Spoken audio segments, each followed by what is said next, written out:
Proverbes, chapitre 11. La balance fausse est en horreur à l'Éternel, mais le poids juste lui est agréable.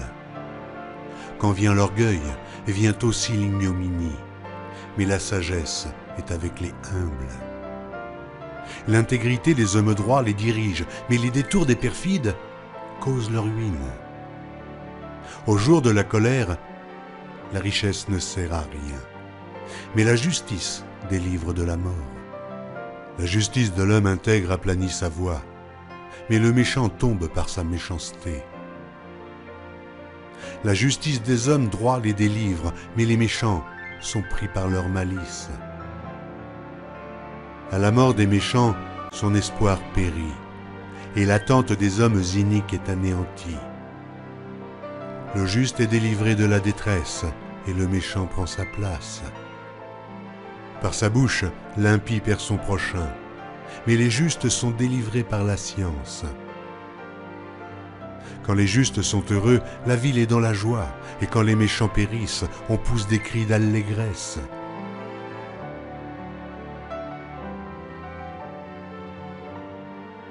La ville s'élève par la bénédiction des hommes droits, mais elle est renversée par la bouche des méchants. Celui qui méprise son prochain est dépourvu de sens, mais l'homme qui a de l'intelligence se tait. Celui qui répand la calomnie dévoile les secrets, mais celui qui a l'esprit fidèle les garde.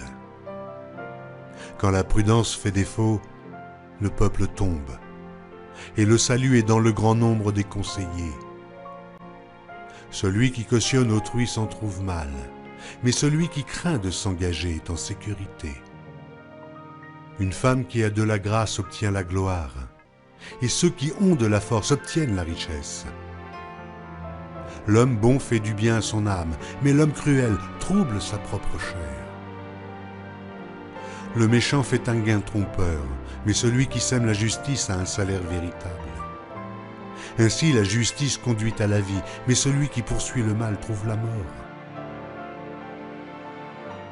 Ceux qui ont le cœur pervers sont en abomination à l'Éternel, mais ceux dont la voie est intègre lui sont agréables. Certes, le méchant ne restera pas impuni, mais la postérité des justes sera sauvée.